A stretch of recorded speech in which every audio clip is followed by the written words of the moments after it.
Operating system की video series में आज हम बात कर रहे हैं सीपीयू शेड्यूलिंग एल्गोरिथम्स की। आज हम बात करने वाले हैं एसजेएफ सीपीयू शेड्यूलिंग में।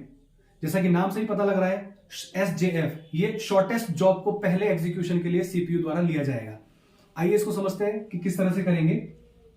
यहां पर आप देखिए, रेडी क्यू में सबसे पहले अराइवल टाइम 0 पर एक प्रोसेस P1 पहुंचा है, that is execution time with 1। Execution time with 1, तो अभी आप देखिए सीपीयू में अभी कोई और भी प्रोसेस के लिए नहीं है। देखिए यहां पर आपको एक बात ध्यान रखनी होगी कि एसजेएफ का क्राइटेरिया आप तब अप्लाई करेंगे जब आपको पास कंपैरिजन के लिए कम से कम 2 प्रोसेसेस तो हो। अभी आप यहां पर देखिए कि कोई भी और एग्जीक्यूशन के लिए नहीं पहुंचा है सिवाय इसके। 0th टाइम पर केवल P1 ही एग्जीक्यूशन के लिए गया है, बाकी और कोई गया ही नहीं है। तो जब जो गया है उसी को एग्जीक्यूट सीपीयू करना शुरू कर देगा, बिना ये सोचे समझे कि इसका टाइम क्या है क्या नहीं, क्योंकि सीपीयू का स्टेट है कि हम उसका टाइम वेस्ट नहीं करेंगे। ये माना गया कि हम सीपीयू का टाइम बहुत क्रूशियल है, सीपीयू बहुत तेजी से काम करेगा and it can not rest in the idle state. Okay, तो बेसिकली क्या है कि अभी यहां पर अराइवल टाइम 0 है, इसके साथ अगर और कोई भी प्रोसेस पहुंचता तब बेसिकली हम बर्स्ट टाइम को ऑब्जर्व करते, जिसका बर्स्ट टाइम छोटा है हम उस बर्स्ट टाइम उस वाले प्रोसेस को बेसिकली एग्जीक्यूशन के लिए सीपीयू लेता। लेकिन अभी यहां पर आप देखिए कि केवल बस अराइवल टाइम 0 पर केवल P1 ही एग्जीक्यूशन के लिए पहुंचा है, तो इसका बस टाइम कुछ भी हो सीपीयू इसको एग्जीक्यूशन के लिए लेगा। और ध्यान रहे ये एक नॉन प्रेम्पशन एल्गोरिथम है, यानी जब तक ये कंप्लीट नहीं हो जाएगी तब तक सीपीयू इसको प्रेम्प्ट नहीं करेगा, यानी छोड़ेगा नहीं। तो आइए इसको समझ लेते हैं। तो 0th टाइम पर P1 एग्जीक्यूशन के लिए पहुंचा विद द बस टाइम 1। 0 पर अभी और कुछ भी नहीं है कंपैरिजन के लिए, तो सीपीयू ने इसको पिकअप किया एग्जीक्यूशन के लिए और 1 सेकंड तक इसको एग्जीक्यूट किया। यानी 1 सेकंड तक एग्जीक्यूट करने के बाद सीपीयू ने बोला अब आप जाइए, इसको बाहर निकाल दिया। अब देखिए यहां पर मैंने इससे पहले वाली वीडियो में बात की थी कि हम यहां पर सीपीयू की आइडल स्टेट के बारे में भी बात करेंगे। एक क्वेश्चन लेंगे, तो मैंने जानबूझ के ऐसा क्वेश्चन डिजाइन किया है कि ताकि आप इसको सीपीयू की आइडल स्टेट के बारे में भी समझ पाए। P2 में आप देखिए अराइवल टाइम है 2। अब और कोई भी प्रोसेस जो है 1 नंबर टाइम फ्रेम पर नहीं पहुंच रहा, 1 टाइम यूनिट पर और कोई भी प्रोसेस नहीं पहुंच रहा है रेडी क्यू में।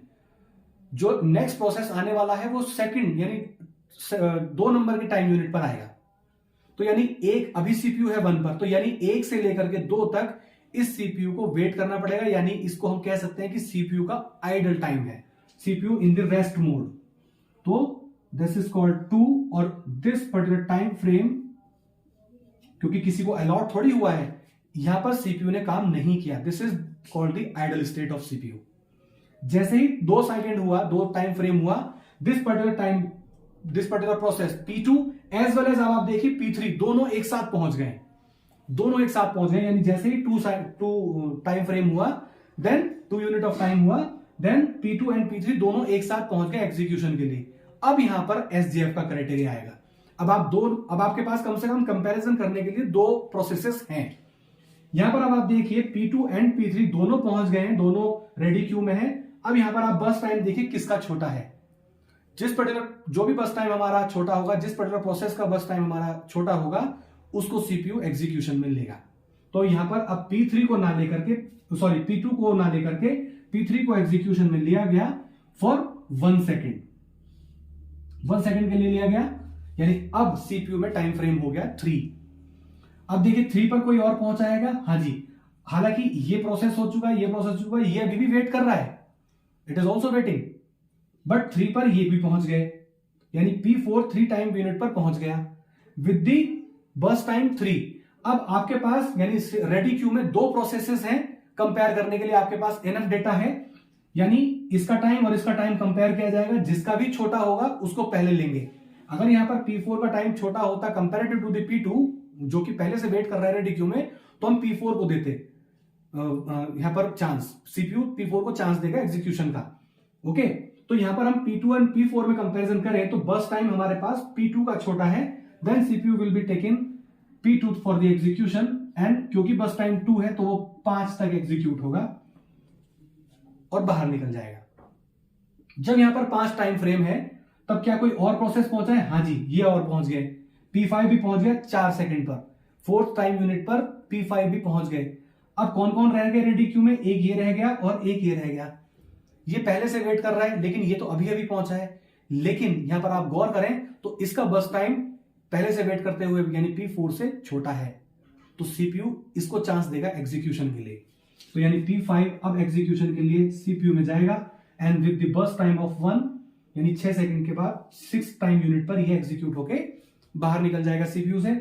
और अब जो बचा लास्ट में एक ही बचा है तो सीपीयू अल्टीमेटली उसी को चांस देगा।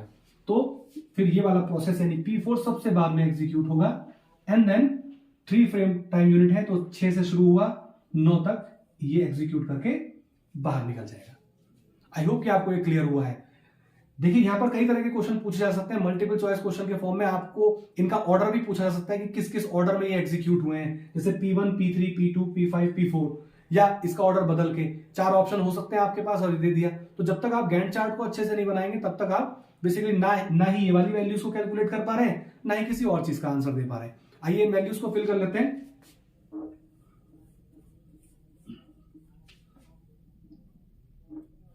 कंप्लीशन टाइम ऑफ P1 का कंप्लीशन टाइम है 1, ठीक है। P3 का कंप्लीशन टाइम है 3, ठीक है।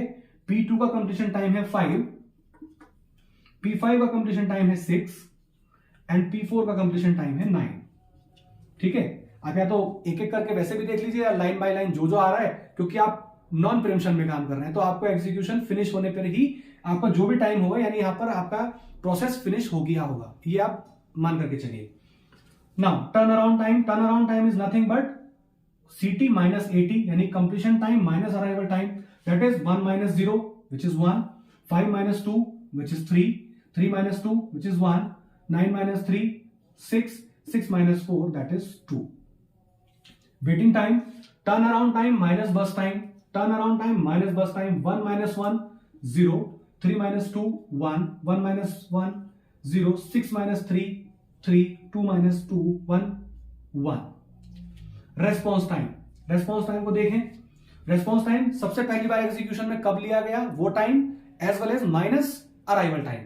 तो आप देखें तो P1 को तो तुरंत आते के साथ ही एग्जीक्यूशन में हमने ले लिया था, तो यानी इसका जो पहला टाइम है वो 0 है और उसका अराइवल टाइम भी 0 है, तो 0 minus 0 दैट इज 0 ओनली, ठीक है। नाउ P2 की बात करते हैं। P2 को पहली बार एग्जीक्यूशन में ले गया 3 टाइम यूनिट पर, 3rd सेकंड पर लिया गया एंड P2 पहुंचा था 2 पर, ठीक है। यानी 3 पर इसको लिया गया, अराइवल टाइम उसका 2 है तो मार्जिन कितना आ गया 1 का, ठीक है।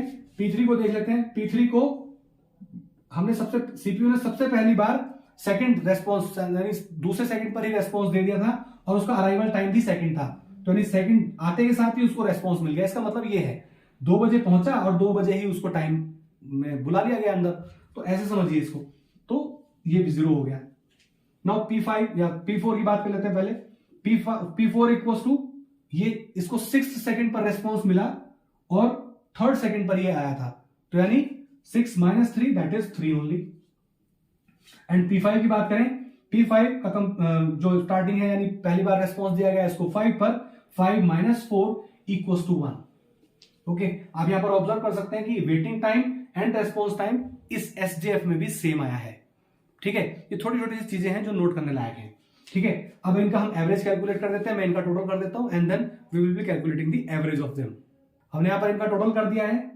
कंप्लीशन टाइम का टोटल है 24, टर्न अराउंड टाइम का टोटल है 13, waiting time and response time क्योंकि इसमें भी सेम है तो दोनों के 5 टोटल आ गए। Now the average as you know किस तरह से कैलकुलेट करना है, total time divided by the number of the processes. तो average completion time will be 24 divided by the number of processes which is 5, so this is 4.80. Average turnaround time 13 divided by 5 which is 2.60 and average waiting and response मैंने एक ही जगह लिख दिया क्योंकि दोनों का एक ही आ रहा है, that is 5 divided by 5 which is 1. तो I hope कि आपको SJF भी क्लियर हुआ है। This is how SJF basically takes place और Gantt चार्ट को यहां पर हम बहुत आराम से बनाएंगे, बहुत ध्यान से बनाएंगे। आपने इसमें एग्जाम्पल में देखा कि किस तरह से सीपीयू आइडल स्टेट में जाता है। यहां पर आपसे यह भी पूछा जा सकता है मल्टीपल चॉइस क्वेश्चन में कि इस पर्टिकुलर क्वेश्चन में बताइए कि सीपीयू कितने टाइम फ्रेम तक आइडल रहा, 0, 1, 2, 3, है ना। तो ये पर्टिकुलर गैंट चार्ट अगर अच्छे से बन गया तो आप कई सारे मल्टीपल चॉइस क्वेश्चन के आंसर या बेसिकली ये भी कैलकुलेट करना है तो ये बहुत इंपॉर्टेंट है बनाना। आई होप कि आपको SJF क्लियर हुआ है। Thank you so much.